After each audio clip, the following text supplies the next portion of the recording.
Bom, pessoal, bom dia.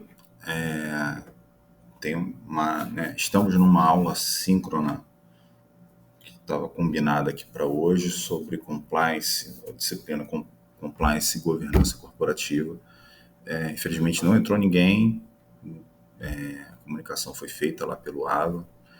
Teve gente que recebeu e até me respondeu que não poderia entrar, né, nesse horário, mas eu vou gravar aqui, né, um resumão, que a ideia era essa mesmo, fazer um resumão sobre, em relação aos objetivos norteadores e o que está relacionado à disciplina. Tá? Eu vou compartilhar aqui a tela e a gente vai conversando aqui. Conversando não, eu estou sozinho, né? Mas vou explicando aqui para vocês, no momento oportuno, né, terem acesso. Só um instante.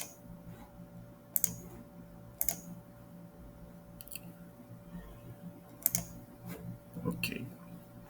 Bom, nossa disciplina, compliance e governança corporativa, né? A ideia é a gente fazer um resumão, mas só até a página 3, né? Só até a metade da disciplina, que é o que vai ser cobrado agora na avaliação diagnóstica, né? Da próxima, no início do próximo mês, né? Vai estar disponível no card da disciplina lá, vai estar a avaliação diagnóstica, é só clicar, são 5 questões, né, cada uma valendo 2 pontos. Essa avaliação diagnóstica tem peso 1 e a avaliação integradora tem peso 2. Vamos lá, objetivos norteadores, eles versam principalmente assim, é o que a gente se apoia para construir as questões. Então, eles são interessantes nesse sentido de, se a gente conseguir transitar, né, dentro desses objetivos, quer dizer que a gente está preparado para fazer a avaliação. Então, objetivo 1, identificar as características e aplicação dos conceitos centrais, ética nos negócios, transparência e prestação de contas, né, que é accountability, esse termo, né, em inglês, accountability. O pessoal não costuma falar correto, mas a pronúncia mais ou menos essa. Também não sou grande especialista não, em inglês, né? Mas vamos lá. Unidades relacionadas, transparência, que é a unidade 1, e accountability, que são as unidades 9 e 10. Embora seja, né, o foco maior de accountability esteja lá na frente, as primeiras unidades já dão uma visão, e eu trago, né, esse conceito agora para a gente conversar, para não ficar, né, para a gente não ficar sem entender o que é. Objetivo 2, entender a relação entre os conceitos centrais do TG, né, o tema gerador, e os indicadores de saúde financeira e bolsa de valores, né, porque, de uma forma geral, eu vou falar no próximo slide, mas o contexto, né, dessa disciplina. As unidades relacionadas, indicadores de saúde financeira, o A4, e Bovespa e governança corporativa, unidade 5. Terceiro objetivo, compreender os pilares de sustentação da governança corporativa e sua importância para o sistema de governança. As unidades, pilares da governança, unidade 7, importância da governança, unidade 6. Essa é outra ordem, né? Objetivo 4, distinguir as funções de responsabilidade do Conselho Administrativo, Conselho Fiscal, comitês e assembleias no contexto da governança corporativa. Conselho de Administração, Fiscal, Comitê e Assembleias é a unidade 8.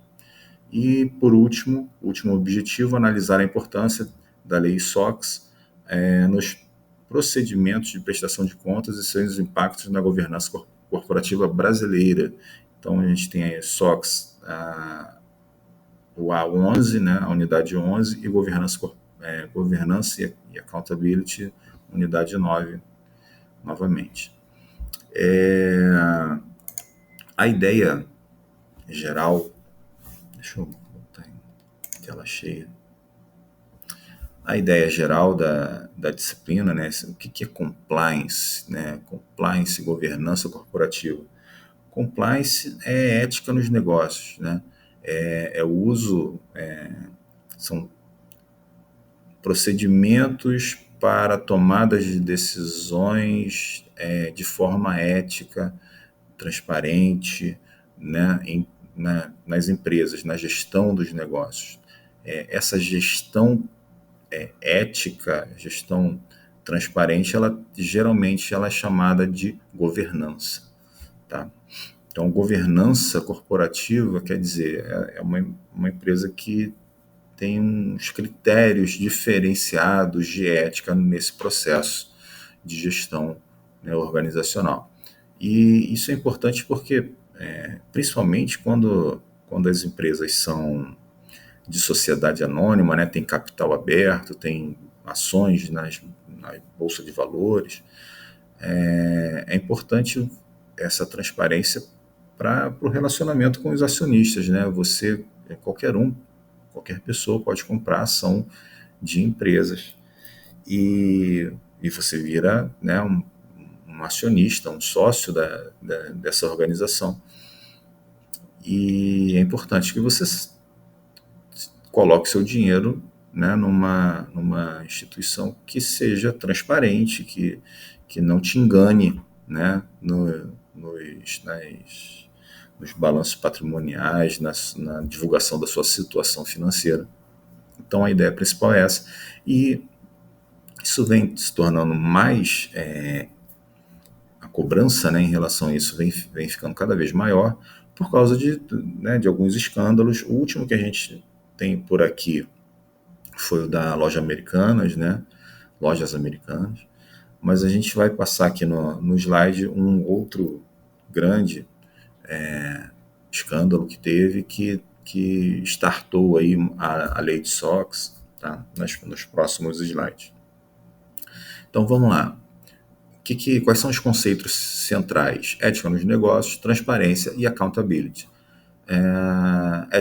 Ética nos negócios, né, envolve a adoção de condutas práticas empresariais que respeitam valores sociais, culturais e legais. Implica na transparência das informações e na condução dos negócios com integridade, buscando sempre o equilíbrio entre interesses da empresa e o bem-estar social. Né? O exemplo disso, uma empresa que respeita normas trabalhistas e ambientais, mesmo que isso represente um aumento nos custos de operação, está agindo de forma ética. E isso deveria ser uma normalidade. Qualquer empresa deveria respeitar as normas trabalhistas e ambientais, mas nem sempre é isso que a gente vê. A gente vê muito desrespeito nos procedimentos da relação trabalhista, né? Horas extras não pagas, muitas coisas, às vezes o salário abaixo do piso, muita coisa errada. E na área ambiental, então, quando não tem fiscalização, às vezes, muito, né? Isso depende muito, né, desse viés ético da organização, de se buscar cumprir, de se buscar não comprometer ou minimizar impactos ambientais. Isso são poucas empresas, né? Sim, são muitas empresas, mas percentualmente a maioria das empresas não se preocupa com isso. Transparência, né, é um dos pilares da governança corporativa, pois reduz a assimetria de informações entre gestores e stakeholders. Aqui está selecionado acionistas, credores, investidores e mercados, mas stakeholders é uma palavra que ela é muito abrangente. Na verdade, são todos os impactados e interessados em um negócio. Então, você coloca aí governo, sociedade, comunidade, clientes, fornecedores, concorrentes, né? Então,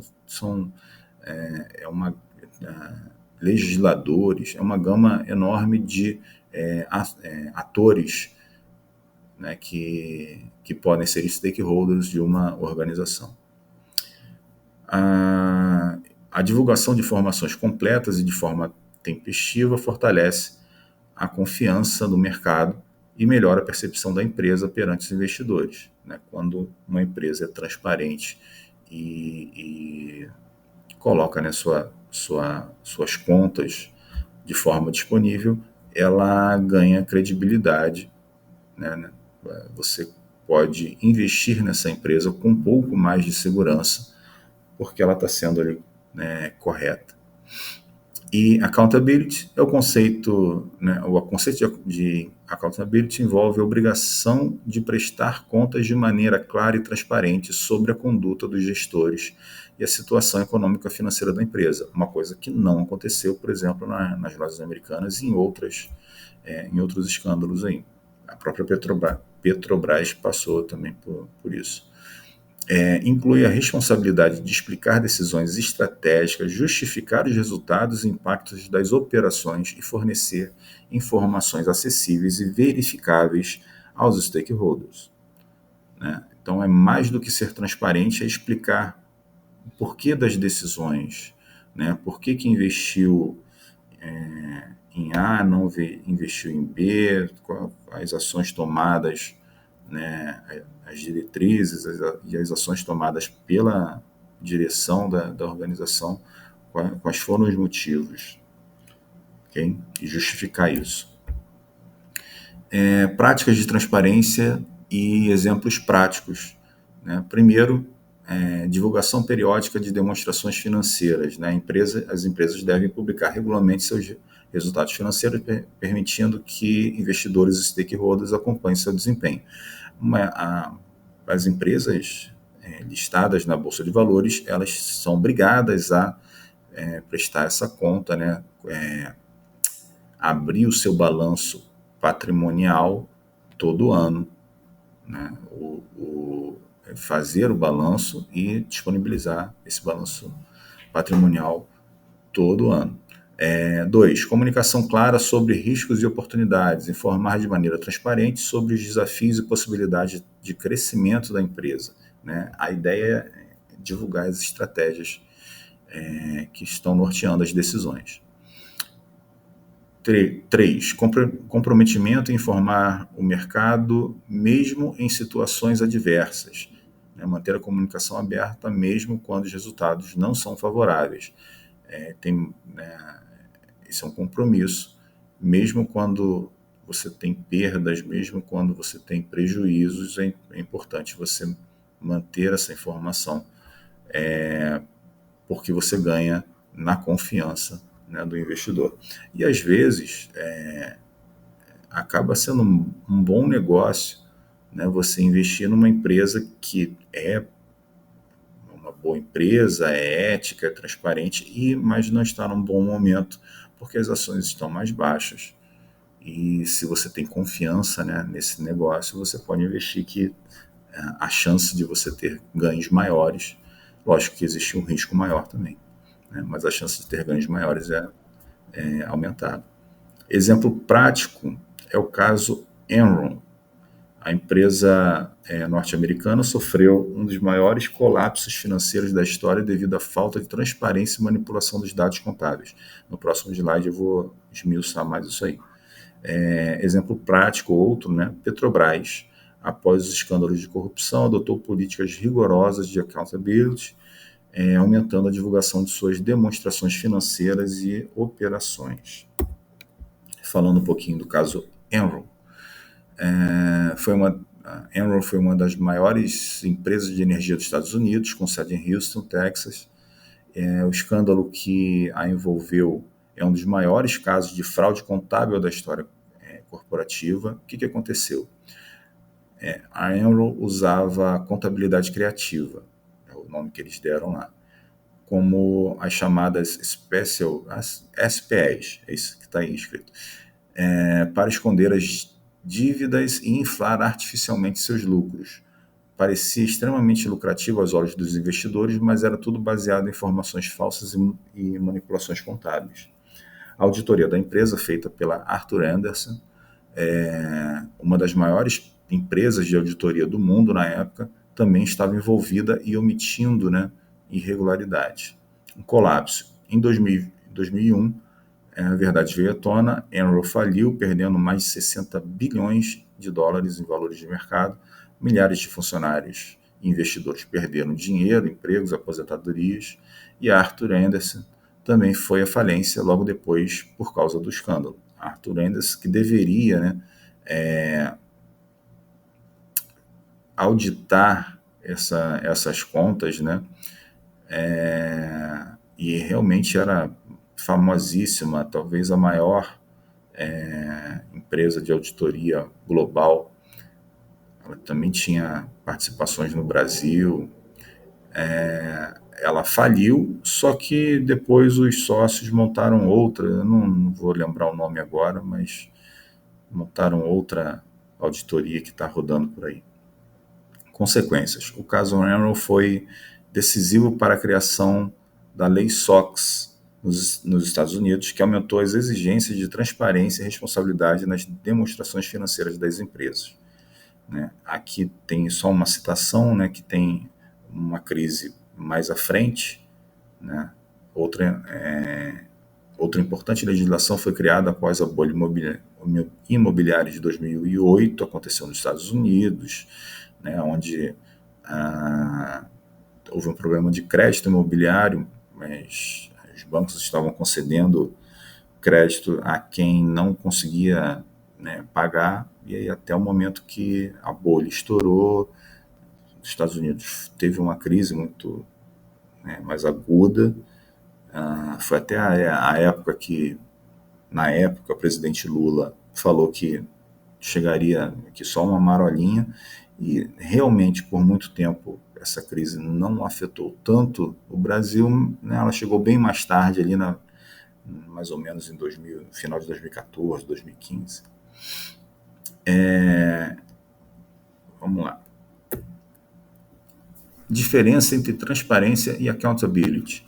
A transparência, ato de divulgar informações de forma clara e tempestiva. Accountability, capacidade de justificar e assumir responsabilidade sobre decisões e operações.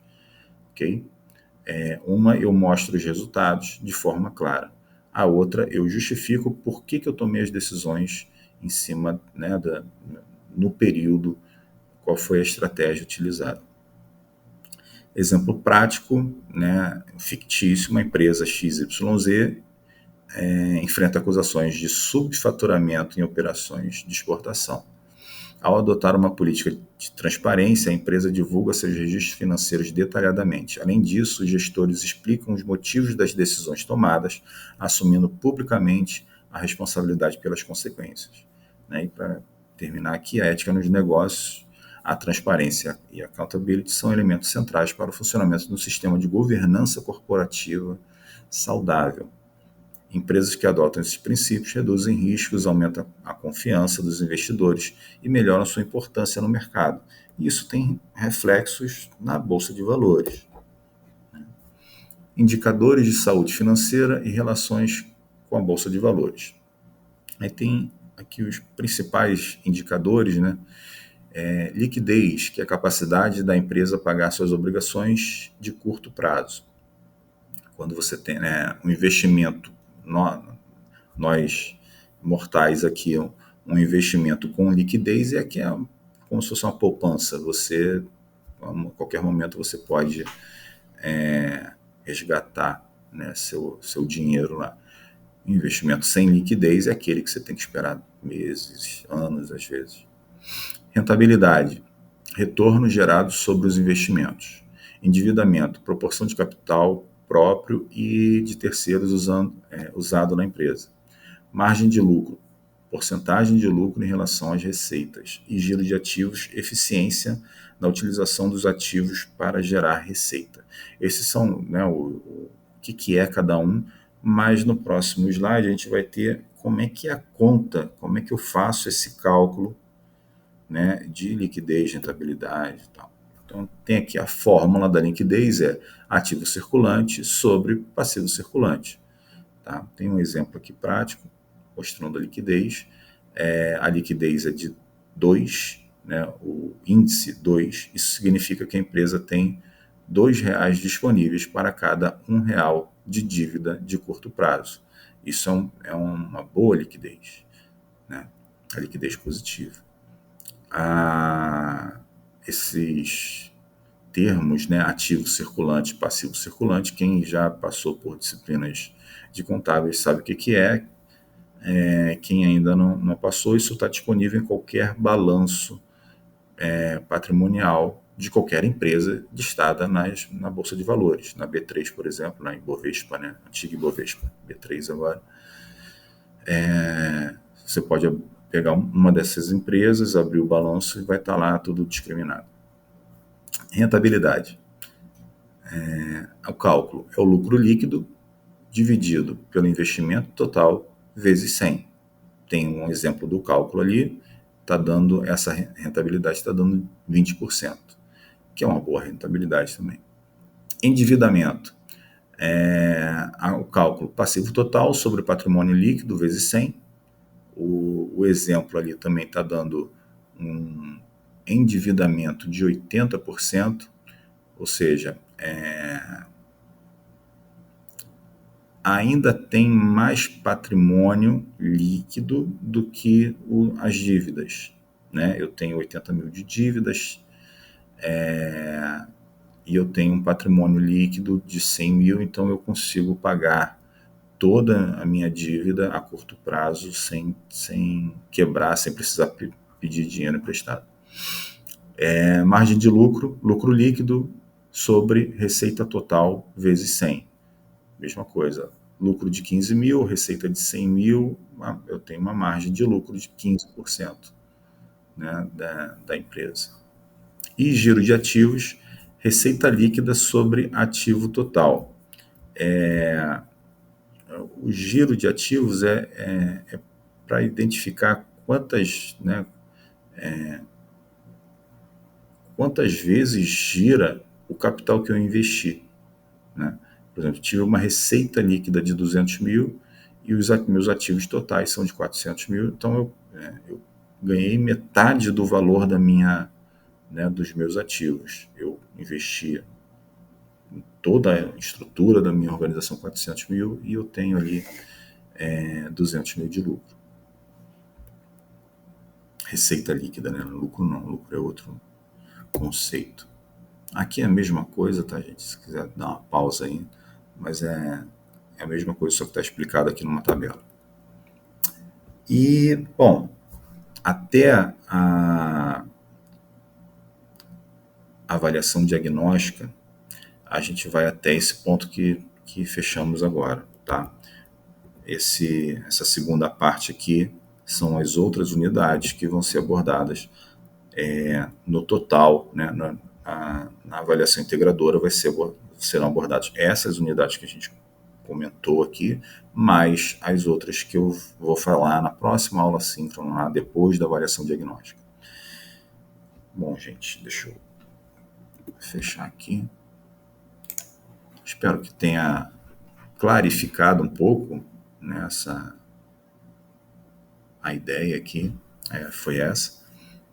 Infelizmente não tem ninguém aqui para tirar uma dúvida, para fazer uma pergunta, mas vocês fiquem disponível, eu fico disponível, né? Vocês fiquem à vontade para perguntar pelas mensagens, ok?